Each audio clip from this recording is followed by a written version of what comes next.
out after the event. And secondly, just as part of a networking exercise, if you're comfortable sharing who you are, please do write something in the chat, say who you are, any problems that you're facing, any challenges or successes that you've had. It's great to be able to network at these events and work with each other as we are working towards a common goal. We're running 2 sessions today to accommodate our global user base and focus on a single core challenge, which is how to move from nature positive aspirations to audit ready biodiversity disclosures. So our agenda covers the current state of biodiversity, the specific databases that underpin global conservation, and a practical walkthrough of IBAT's disclosure preparation reports. We'll finish with a question and answer session. So if you do have any questions during the presentation, please do pop them in the Q&A facility down at the bottom, and we'll get to those at the end. I want to start with a brief introduction to IBAT. Obviously, it's great to see so many of you, and it's great to see so many new faces to IBAT. So I thought I would give a brief overview of who we are and what we do. IBAT is an alliance. The IBAT Alliance is a strategic partnership built on deep scientific heritage and global authority of 4 world-leading conservation organisations, including IUCN, BirdLife International, Conservation International, and UNEP WCMC. Together, their collective expertise spans from grassroots field monitoring to high-level international policy, ensuring that the data provided through IBAT is a living scientific resource backed by decades of peer-reviewed research and institutional stability. IBAT's mission is to provide data, tools, and guidance that helps organisations act on biodiversity-related risks, opportunities, and generate sustainable funding to support biodiversity data sets. So, to begin the presentation, I have the unfortunate opportunity to start on a negative, which is currently describing the state of nature. Sorry, I think that the presentation...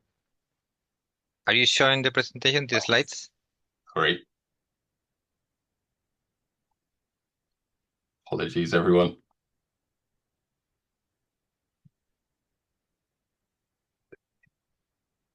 Can you all see those now? Yes. Yeah. No.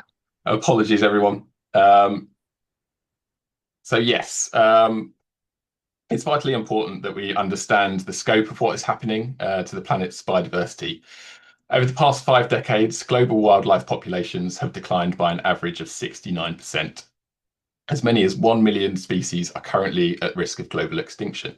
And many organisations, maybe your own organisation, is currently asking, why does that matter to me? The economic case for nature is clear. Recent figures show that more than half of global GDP is moderately or highly dependent on nature and its services. We're already seeing financial implications of ecosystem degradation from supply chain disruptions caused by water scarcity to the loss of natural buffers against climate events. For businesses, biodiversity is no longer an external environmental issue. It's a fundamental component of operational resilience. Reporting is the first step to identifying where your business model relies on these natural assets and where those assets are most at risk. There's also an inseparable link between nature and climate. Intact ecosystems are most effective carbon sinks, and their degradation creates a feedback loop that makes reaching net zero impossible. For any businesses with a global footprint, this translates to immediate supply chain vulnerability. We are seeing that resource scarcity and operational disruptions are no longer a theoretical risk, but a direct consequence of our own dependency on nature. While regulatory and reputational pressures are significant, there is a clear strategic upside to prioritising nature. Companies that act now aren't just avoiding fines, they are building resilience. By investing in nature-positive outcomes, organisations can access lower-cost sustainability finance, reduce long-term operational costs through nature-based solutions, and differentiate themselves in a market where nature-blind business models are increasingly seen as a liability.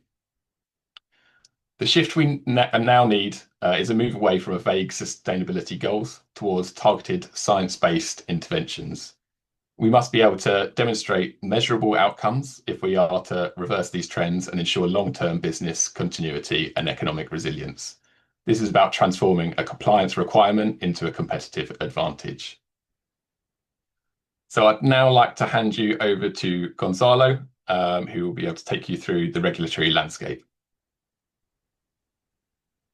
Thank you, Jake. So I'll go through the regulatory landscape, and if many of you might be aware that over the recent years, there have been an increasingly evolving framework on reporting and around nature and biodiversity.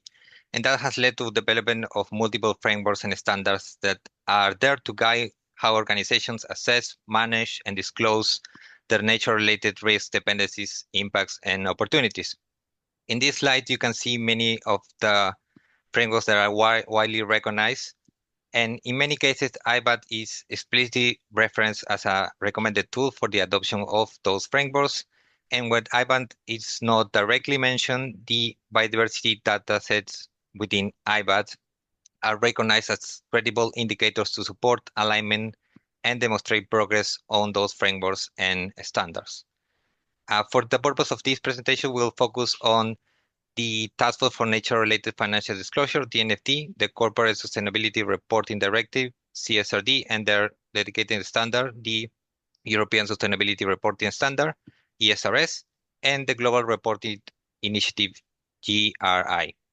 So I'll give an overview on each one, and I'll mention what are the similarities and also how they compare to each other. For instance, for TNFD, TNFD provides a strategic methodology that is designed to help organizations move beyond just disclosure into a comprehensive management of nature-related risks and opportunities. TNFD consists in 14 recommended disclosures and are built around 4 pillars, which are governance, strategy, risk and impacts management, and metrics and targets. And a core component of TNFD is their LEAP approach, with how to implement the TNFD framework, and constitute of 4 phases, which are the locate phase, so locate your intersection with nature, evaluate the impacts and dependencies, assess any material and risks and opportunities, and also to prepare to respond and report.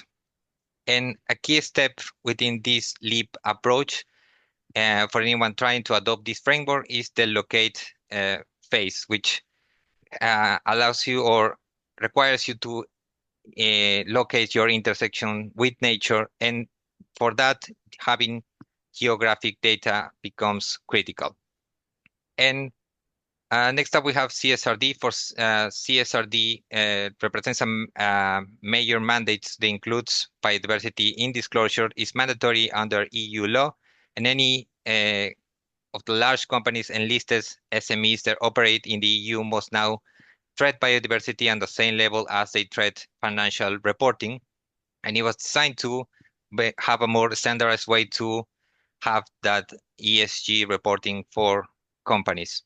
And a central part of CSRD and the dedicated standard for biodiversity, so ESRS E4, is the concept of double materiality, which requires organizations not only to determine how biodiversity loss poses a financial risk for them, but also how companies have a material risk of impact on people and on nature. So ESRS E4 standard basically requires companies to have transparency on transition plans, policies of protecting and restoring nature, and also any use of high impact commodities as well. And this framework has already is in place, and some companies have begun reporting in, for example, the financial year of 2024, 2025. But also there have been some recent modifications which simplified this framework, but still there's a strong mandate for the companies operating in the EU. And for the Global Reporting Initiative, this has been a framework that follows or reflects to the goals for the Kunming-Montreal Global Biodiversity Framework. Is again aimed at really helping organizations report on their impacts on nature, and it has a heavy emphasis on the entire value chains and also very location-specific disclosure, and it prompts you to disclose how are you managing your impacts on nature, what are your internal structure in place to deal with any potential impacts on nature. And one common things that I will consider between those three is they require a very precise and location-specific data around nature, and organizations need to be able to clarify and identify the operations, where their operations are, what those are, and how those interact with sensitive biodiversity locations. So biodiversity data is crucial in among those three frameworks. So over to you, Jake, so you can pass it to the next Amazing. section. Thank you very much, Gonzalo. So now we're going to pass over to Bing, who's going to take us through how these reports are affecting people in the real world and his clients. So I will stop sharing. Thank you, Jake. Just take over the screen sharing from here. Right. Hope you can see the slides okay. Yeah. Cool, thanks. So very good afternoon, good morning, good evening, everyone. My name is Bing. I'm a partner in the Sustainability and Climate Change practice in PwC Singapore. Pleasure to be here. Now, I only have 10 minutes, so my aim here is really to get very practical about things here. I want to talk more about how companies are approaching nature assessments and reporting in this part of the world where I belong, which is the Asia Pacific region, including what tools they are using and what are some of the useful lessons that we learned, as we work with our clients on this journey. Given the time zone of this particular webinar, I believe many of you would be from the APAC region, so a lot of my sharing will be based on the more Asian and APAC context. So let me jump right in. So starting with tools, you've heard briefly about the IBAT tool from Jake and also from Gonzalo earlier on. So what we are seeing in Asia is that we already have quite a number of early movers in nature reporting. Obviously, it's not as mature as, say, climate reporting, but we do have quite a lot of early adopters for the TNFD framework across different sectors. So on this slide here, what I've done is just to select a few examples of these early adopters, cutting across different sectors from real estate, agriculture, and so on, and different countries, including Singapore, Hong Kong, as well as Japan. Many of them are using the LEAP framework. You might have heard about the TNFD LEAP framework in terms of locating, evaluating, assessing, and preparing. And one interesting point to note is that unanimously in our research, all of them are using tools in one form or another. So one way to think about it is that nature assessments are inherently very, very location and site specific, right? And you do require geolocation data, site specific data to be able to connect corporate assets with local ecosystem conditions. So while one can actually go about, this bottom-up exercise to collect site-specific information, doing very specific local biodiversity studies, in reality, many companies would have, business portfolios that spans across very vast geographical locations, asset types, and even sectors as well. So actually, a more common and a more practical way is to start with a more top-down approach, and that's where you utilize tools like the IBAT tool to actually do a more rapid top-down hotspot screening to identify where the riskier assets are located. Now, if we look across some of these early adopters in the APAC, right, we find that they are often not just using one tool. IBAT is a very, very popular one, but most of the times they are actually using different tools or a stack of tools that actually complement each other, of which IBAT is actually one of them. But the other common ones are the OnCall, the WWF water risk filter, as well as the Aqueduct tool. They all serve slightly different purposes. So for example, the IBAT tool is very useful for you to screen the locations against protected areas, key biodiversity areas, and essentially acts as this sort of geographical, geospatial backbone for you to understand, where your facilities actually sit relative to sensitive ecosystems. The OnCall tool then go down to more of a sectoral analysis, right? Allowing you to analyze based on the different activities and sectors which you have exposure to, what are the different types of nature risks, dependencies, and impacts, and to even risk rate them along low, medium, and high rating as well. The Aqueduct and also the WWF tools complements these tools, but giving you a more sort of a precise sensing of what are the water-related risks associated with your exposures as well. So in my view, these tools are very useful, especially in the locate phase of the LEAP framework, right? It gives you that top-down rating for different asset types, different sectors, and different locations of your business portfolio. And even though it may not be, super conclusive at this point, right, given that it is really more of a hotspotting, top-down screening, but it does allow you to really then zoom into some of the smaller subsets of higher risk or exposures where you require more detailed assessments through, for example, site engagements or more detailed local environmental studies. So still a very useful exercise to use some of these tools for your initial screening and location sort of specific exercise. Now, I want to touch on this concept around, leveraging climate reporting for nature reporting. So really, I think this is important for a lot of you where climate reporting will be a lot more mature, right? I think in this part of the world, in APAC, TNFD and now the IFRS S2 standards are, effective in many jurisdictions. So I believe a lot of you attending this webinar would be having quite a lot of experience doing climate reporting, including climate scenario analysis. And one key message we really want to emphasize here is that you can, and in fact, you should leverage that for nature. One obvious reason is that, and that's a concept that we try to illustrate on this slide here in this diagram, is that climate change and nature loss are inherently intertwined.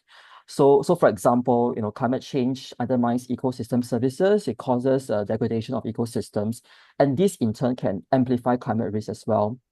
And by the same vein, while economic and human activities do contribute to biodiversity loss as well as the degradation of ecosystems, those ecosystems actually also provide very important, what we call ecosystem services that our economy depend on as well. And this includes the provisioning of, services like food, water, and even raw materials. So there is really this very strong, reinforcing relationships between climate, nature, and our economies. So when you look at issues such as water scarcity, coastal protection, you are really looking at nature and climate all at once. And therefore, I think for a lot of you who are already quite mature in climate reporting, I think it's very important that you go into nature to have a more fulsome, more fuller picture of an understanding of climate risk, given how intertwined they are. So that's one important reason. But I think for a more practical reason why you should really leverage climate reporting is that in our experience, there's a lot of synergy and a lot of things you can leverage on for your nature assessments. One quick win is the climate data that you have been collecting, right? When you do climate scenario analysis, especially when you do physical risk assessments, you would have collected a lot of geolocation data of your assets, physical risk data, including flood risk, sea level rise, etc. And all these are equally relevant for your nature-related assessments. As I mentioned, for nature assessment, you do require those very specific geolocation data. So I think for those of you who have been doing physical risk assessment for climate, those data can actually be repurposed for climate scoping, as well as climate risk, nature risk assessments as well. So that's one quick win. In our experience, a lot of the governance as well as the risk processes that you will have established for climate can actually be also leveraged on for the purpose of nature-related risk and governance as well. So this includes a lot of the enterprise risk processes and the committees that sit within the organizations that have been set up for climate. You don't need a completely parallel structure to do nature. They can sit within the same governance structure as well. And one other useful lesson in our experience is that a lot of companies, including a lot of you who, I saw one comment in the chat box, right, in the chat box that there's no mandatory requirement to do nature reporting. But interestingly, as we look across a lot of the companies who have been doing, for example, GRI reporting, right, oftentimes nature as well as biodiversity have already been identified as one of your material topics. So you would have actually considered, for example, what are your biodiversity policies? How do you actually manage them as part of your business, your investment decisions, etc., etc. So in our view, when you do nature reporting, there's actually already a lot of those critical foundational building blocks that you can actually leverage on, including a lot of the sort of metrics and targets that you have set in the past when nature and biodiversity was already considered a material topic for you for, say, GRI reporting purposes. So that will really help you as you move into, say, TNFD reporting to look at nature in a more structured manner. I'll go into a few specific examples of how companies are actually applying this concept that I just mentioned. So the first point in terms of repurposing that climate governance structure and risk management for nature, I think soil properties is a very good example. You will see that now their board committees that used to look at climate are now also overseeing nature as a whole as well. And a lot of the sort of systems and processes that they use for climate reporting has now been used for nature reporting as well. So that's soil properties. For CDL, I think it's really a very good example as well in terms of how they actually extend climate risk into nature. So when they started on their TNFD reporting journey, when they do their climate scenario analysis, they already have a sort of asset universe, location data that they use to analyze their properties exposure to climate risk. And now that same universe of data they use for climate physical risk assessments has now been included in their nature assessments as well. What's different is that now, instead of just looking at it from a climate scenario analysis perspective, they now overlay the analysis with nature-specific considerations, such as what are some of the water-related risks, as well as the protected areas of the location of the assets as well. So what you have there is that you have a sort of more holistic climate scenario analysis that takes into account nature-related impacts and dependencies as well. So really the nature sort of scenario analysis is not a standalone project, but one that is now integrated into their existing climate risk and scenario analysis as well. So that's CDL for you. Mitsubishi Corporation, again, like I mentioned, they have been doing GRI reporting. So even before TNFD came about, right, back in 2020 and even earlier, they have already identified biodiversity as one of their material ESG topics. So what they've done is since then, they've already had, sustainability and environmental policies that talk about their commitments around biodiversity conversation, and also how they're integrating sort of biodiversity considerations in how they're doing project assessments as well as investment decisions. And eventually, a few years later, when TNFD emerged, right, what they did was to build on all these policies that they have set in the past to further analyze and assess their nature-related risks and dependencies in a more structured manner. And that's where they began to develop, their LEAP framework, right, to look at a more detailed and more quantified lens of looking at nature-related opportunities and risks. So some real examples here for you in terms of how those concepts are being applied in practice. This is my last slide. I just want to share some of the other practical considerations that we actually learned through our lived experiences working with clients on TNFD as well as nature assessments in general.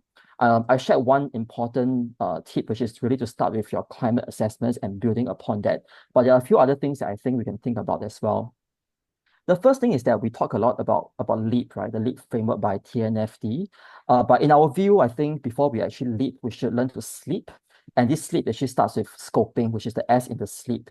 In our experience, while the location of data and location of assets will give you a good sense of materiality of exposure, right? But a lot of the companies, even with that, wouldn't know where to start from because they have just so many different business lines, different geographies where they have exposures to. So some companies, they would actually do a scoping exercise. Some may focus on, their more material sort of business lines or more material sectoral exposures. Some may also focus on specific assets where they have more operational control over. So they narrow down their assessments or the first assessment that they take, right, on a more material part of their portfolio. So that's a scoping phase. I think it's very important for you to do that where you can firstly focus your attention on where your biggest exposures are before doing a more detailed LEAP exercise. And this gives you that short list of sectors or assets or regions where it actually makes sense to do a deeper LEAP. So that's one practical consideration. The other very important thing that we want to share here is that while tools are very important, right? IBAT, OnCall, they're all great. But in our experience, I think there are limitations to these external tools as well. And it's especially important to bear that in mind when you're using them for the purpose of nature assessments, because a lot of time, these are really meant to give you a top-down sensing of the risk involved, but a lot of times there are limitations in terms of how granular these data are. So one example is for those of you who have encountered the OnCall tool before, right? they actually give you a very good breakdown of different industries, different sectors based on ICIN codes.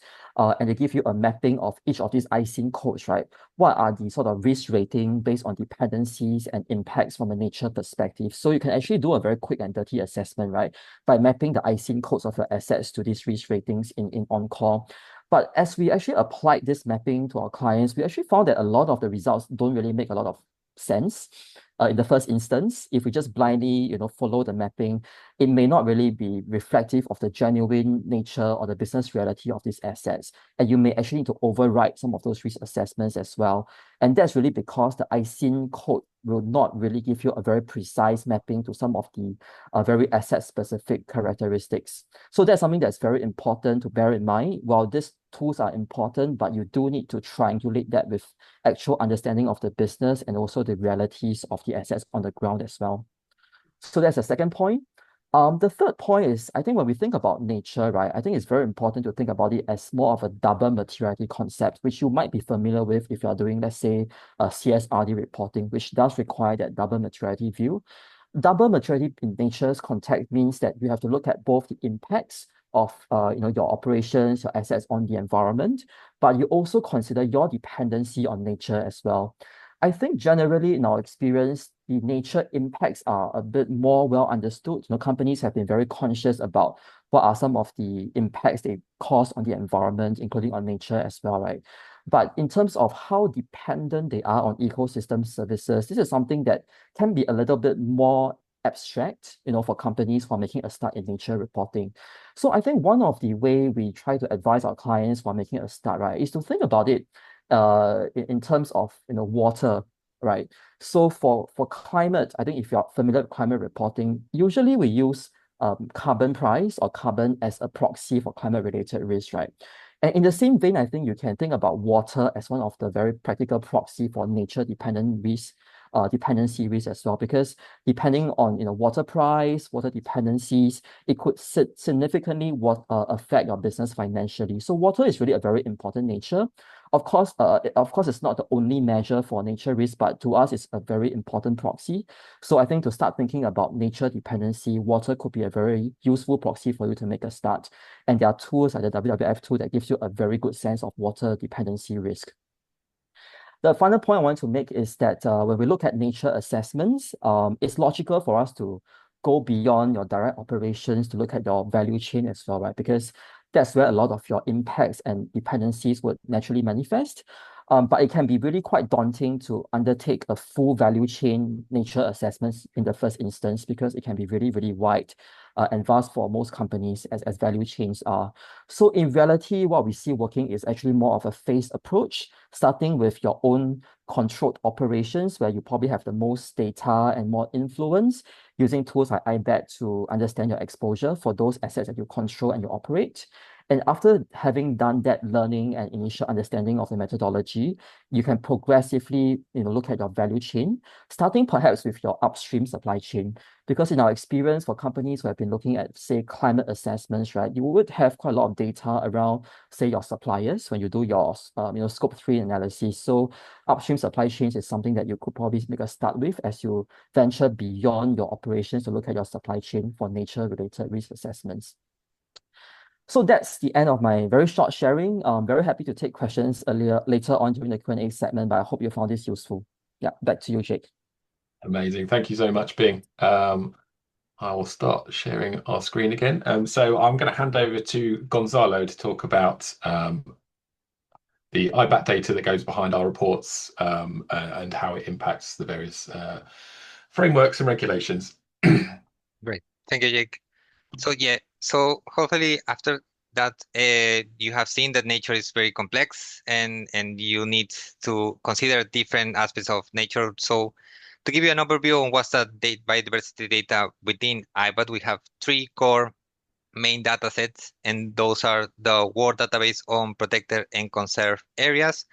And protected and conserved areas are areas managed through legal or other effective means to achieve the long-term conservation of nature. And this data covers both terrestrial and marine sites. And next, also we have the IUCN release of threatened species.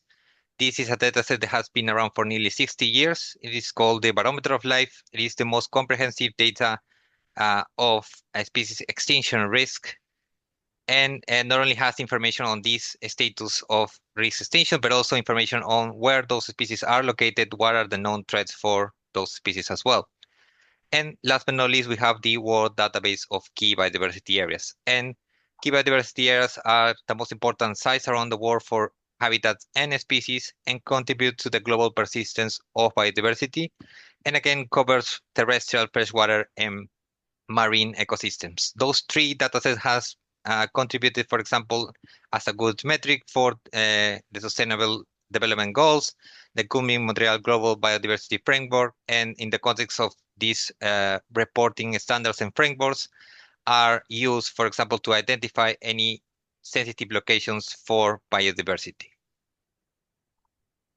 Next slide, please. So within IBAT, we also have a metric that is the STAR metric, and that is the Species Trait Abatement and Restoration metric. This is a metric that was developed by the IUCN in collaboration with other research organizations and institutes. And basically, what this metric does is quantifies the potential reduction of extinction risk in a specific place. So it gives you a score, and that score represents how you can potentially reduce threats in an area and also take any restoration action. A STAR is also additive, comparable, and scalable. So it's designed to be able for you to compare different locations, see what's better for your actions, and also to avoid any risks. So the metric itself was designed to both provide risk assessment, but also identify opportunities for you to reduce species threats. And also STAR supports organizations in different ways. So basically, the STARs draw information from the IUCN Red List, both for threatened and non-threatened species, and also considers their area of habitats and their known threats, which could be related to climate risk or for any human-related impacts. And that all is conciliate into the score that is shown within the STAR metric. Next slide, please.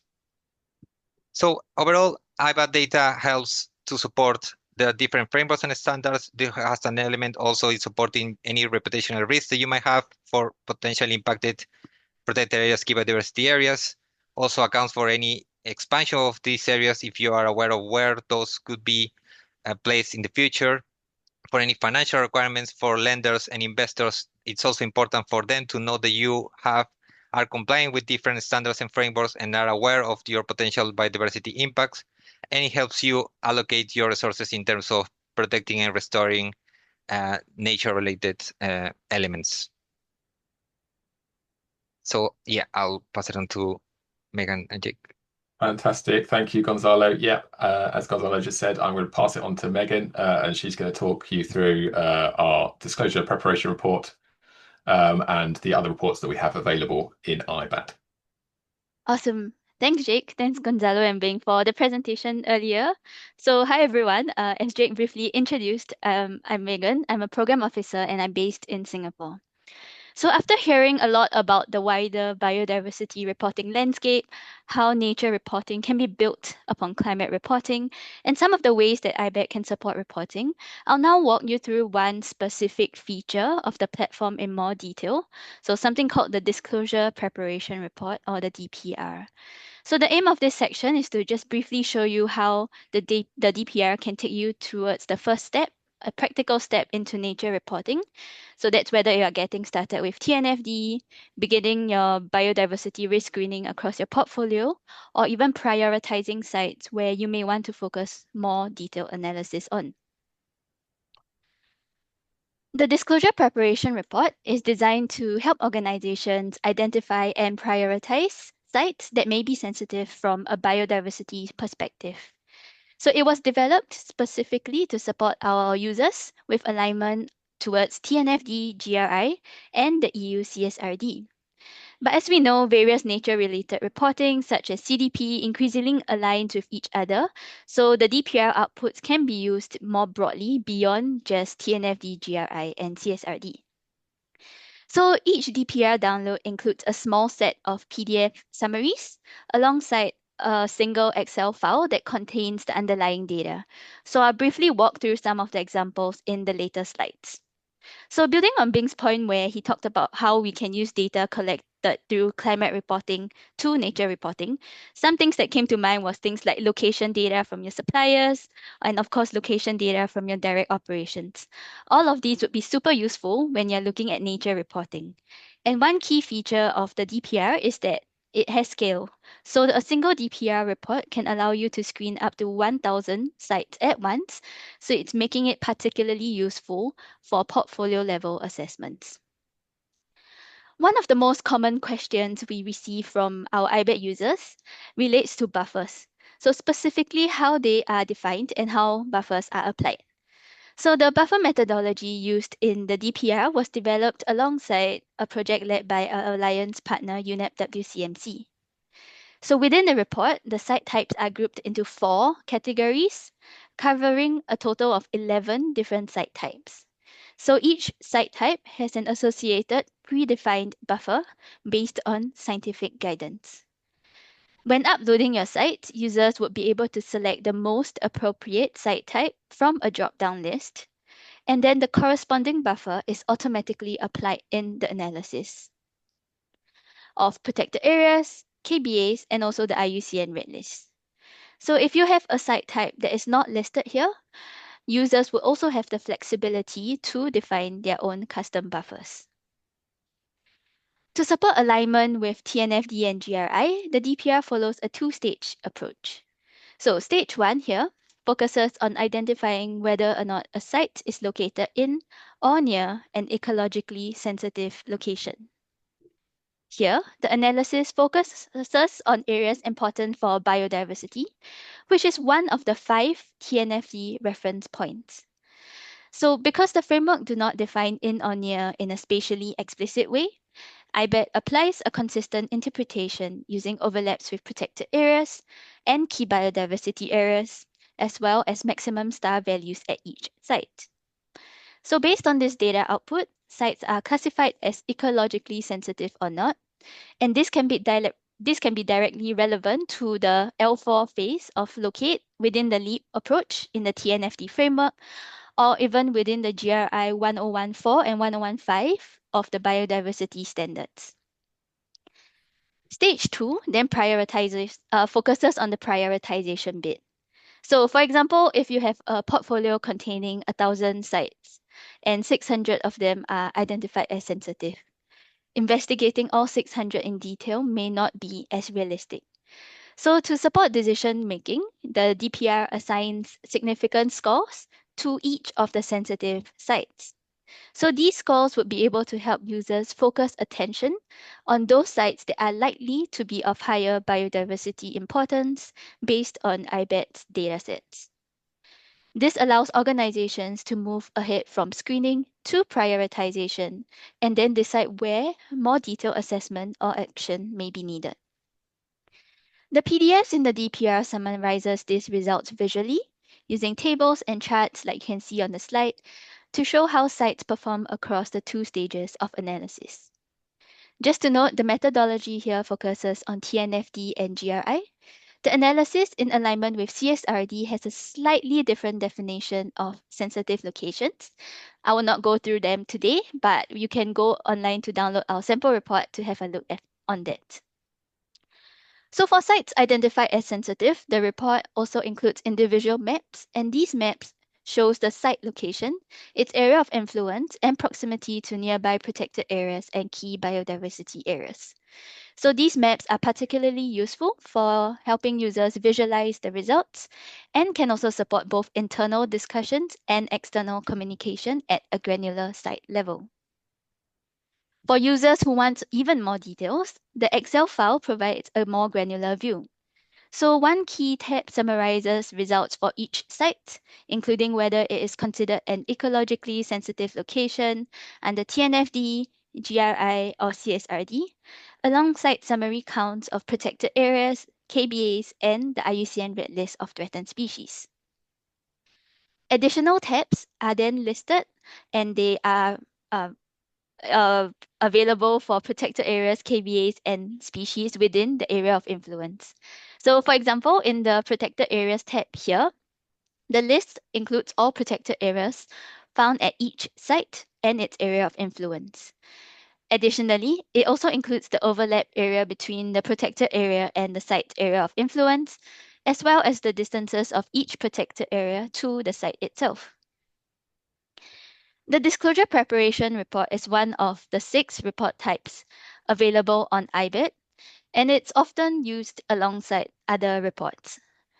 So, for example, after using the DPR to identify your high priority sites, the species report here can help users understand species threat level and also the star values at each particular site. So this is very helpful if you are an organization, you have, scoped out the top 10 high priority biodiversity value areas, and you want to look at what you can do next and what are some of the actions, you can then download the species report for that to look at what are some of the threats you can address. The PS6 and ESS6 report can also be used as a next stage screening tool for priority sites as you're looking into the critical habitat layer of the site itself. Or you can also use the freshwater report, which provides more detailed insights for sites associated with the river basins. On top of the reports, IBAT also provides access to GIS downloads and API. So these are particularly useful for organizations with internal GIS capability or teams that wants to take DPR results further. So for example, by analyzing species ranges or spatial overlaps in more detail. APIs are also commonly used by organizations and financial institutions that already have an internal risk screening system, allowing for IBAT datasets to be integrated directly into those workflows. So very quickly, this is one example of PwC Holdings who used IBAT in practice to support their TNFD-aligned sustainability reporting, alongside the use of other data sources and platforms such as Encore and the WWF Water Risk Filter. So PwC Holdings is a South Korean multinational integrated steel producer and materials company, and they operate globally. So they use the disclosure preparation report to screen and prioritize sites across their portfolio. And they also use the GIS downloads to map biodiversity sensitivity across their global operations. So together, this approach allowed them to move ahead from portfolio level screening to more detailed location-specific insights as well. While reporting is often the entry point for organizations engaging with nature-related risks, the aim of IBAT and also the disclosure preparation report is to support users beyond basic compliance. So the same data that is used to support reporting can also help organizations prioritize risk, guide next steps, build your biodiversity strategy, and also inform decisions around future investments and developments. So I'll pass the time back to Jake now. We'll go through how you can access IBAT. Amazing. Thank you, Megan. Yeah, as Megan mentioned, I'm here to talk about how you can access IBAT. And IBAT is available through various different options. We have a free tier, which is designed for initial exploration of global biodiversity risk. By signing up, you gain access to the visual data map that displays the databases that Gonzalo went through earlier, such as the World Database of Protected and Conserved Areas, as well as the key biodiversity areas and STAR metric. This allows you to visualize potential overlaps between your project locations and sensitive habitats, as well as access high-level country profiles and biodiversity statistics. The free tier is primarily a viewing platform. It does not allow for raw data downloads, such as GIS files, API integration, or detailed risk reports. To obtain technical reports, like the disclosure preparation report that Megan has just taken you through, and the proximity report, PS6 report, etc., free users can utilize a pay-as-you-go model and purchase individual reports without a full annual subscription. The subscription tiers are structured to match the intensity of an organization's disclosure cycle and reporting requirements. For those managing a single annual report, the Pro tier provides a comprehensive starting point with a built-in disclosure preparation report. For larger organizations, the Enterprise and Enterprise Plus tiers offer the scalability and API connectivity needed to integrate biodiversity data directly into existing workflows. If you'd like to find out more about how IBAT can help your organisation, please do reach out and request a demonstration. One of our team will be more than happy to discuss your needs and which option would best suit you. So with that, I would like to summarise. Biodiversity loss creates financial material risks for business resilience. CSRD, TNFD and GRI now mandate location-specific natural disclosures, and IBAT provides authoritative data to simplify requirements. I have two things for you now. So I can see people have been diligently putting questions in the Q&A. I would also like to add on to that as another activity. I'm going to add a poll. So this is on which frameworks your organisation are looking at. So please do look at that and fill that in. It gives us a really good idea of what the most important ones are for you out there. So to go on to the questions, we've got a good 10 minutes to discuss this. And I saw a really good one from David. Is DPR providing a report on supply chain exposure to biodiversity? Megan, do you want to take that one? Sure. I think it will if you have the location information of your suppliers. So IBAT primarily works on whether or not users have locations. So IBAT would not be super useful if you don't have your location information. So if you do have your locations for suppliers, then yes, you can use IBAT as the first stage of screening to understand the exposure of your suppliers towards like protected areas, KBAs, or species. And that will give you a good starting ground. Amazing. Thank you, Megan. I have a question here from an anonymous attendee. What's the use case for investors to use IBAT data? Gonzalo, do you want to take that? Yes, sure. So if you're an investor, obviously you have a portfolio of investments.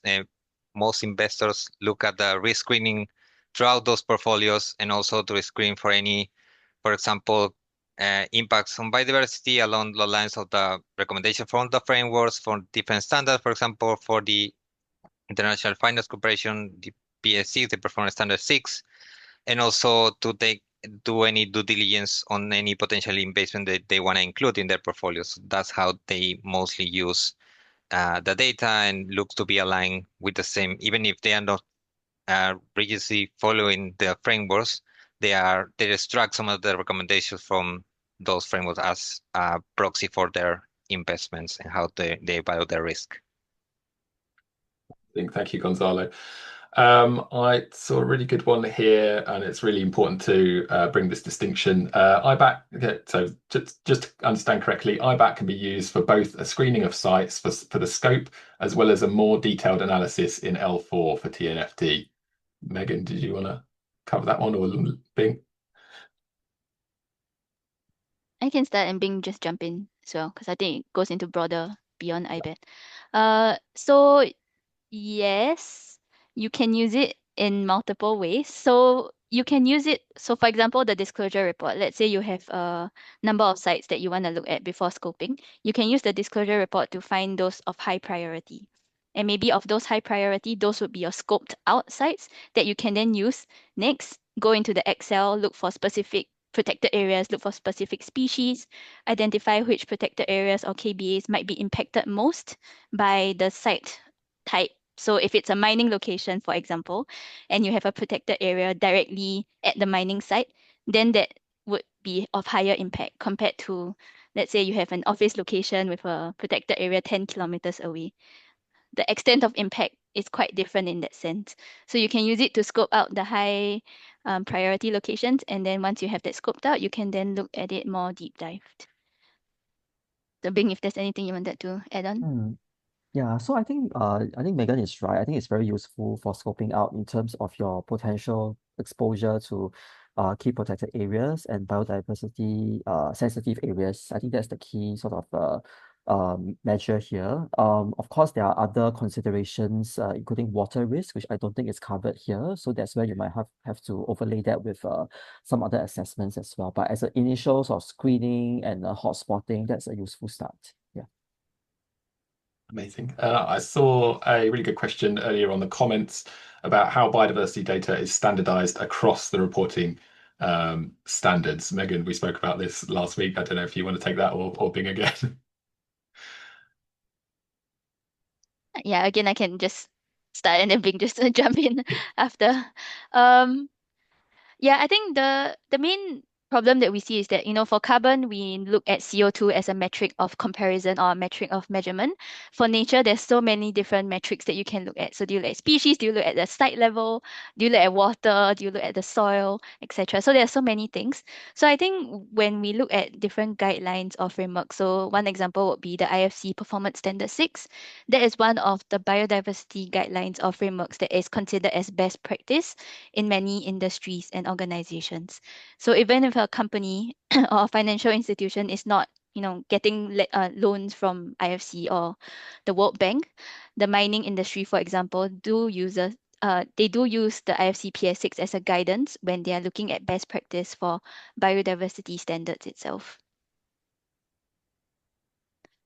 Yeah, again, I just want to add that, some of this data, I think for tools, that we mentioned, including IBAT, they are built on very robust data sets. So I think those data is credible. I think the key here is how you actually make use of the results, right? Because I think the data will tell you some very factual information about the area, the location, how near it is to the key areas. But then in terms of triangulating that with the sort of how exposed your asset or your facility is, it depends on other factors as well, including some of the other mitigation measures that you might have put in place, and also the business that you operate in. So I think that's where just using this data alone would not be sufficient. I think it's a useful start, but again, you have to then overlay that with what's the business context, and then applying the sort of data to analyze that deeper. Amazing, thank you, Bing. I have a question. How do we measure star score over time? Megan, do you want to take that one? Sure.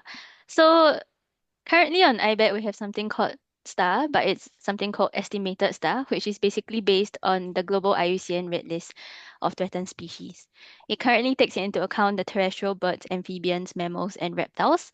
And when you get a STAR score from IBAT, it only tells you what the value is at the current time. But in the coming months, we are launching a new module called the Calibrated STAR module. And what that means is that using the estimated STAR you get from IBAT, you can then calibrate it based on your site level assessments. So if you have conducted an EIA in the past, you would have looked at the species. You can confirm the absence or presence of particular species within the STAR score, confirm the absence or presence of the threats within the STAR score, and all of that would be calibrated at your site level. With that information, you can then start setting targets using the STAR value. And let's say in 5 years' time, when you work on your restoration project or conservation project or threat mitigation project, you can then remeasure the species status at that point in time. And that would then mean that you can adjust the STAR scores accordingly. And then that's how you can use it to track progress from time to time. Amazing, thank you, Megan. I think that is the last question that we have time for, but please don't worry if you have put a question into the chat or the comments or the Q&A.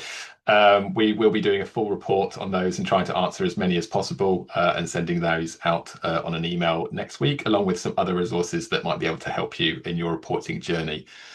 So I just want to end there. I want to thank our speakers, Bing, Megan, and Gonzalo, and I want to thank everyone for attending. It's really great to see so many of you. But if you do have any further questions or want to know more about IBAT, please do reach out. We'll be happy to take you through any more information. But have a great day.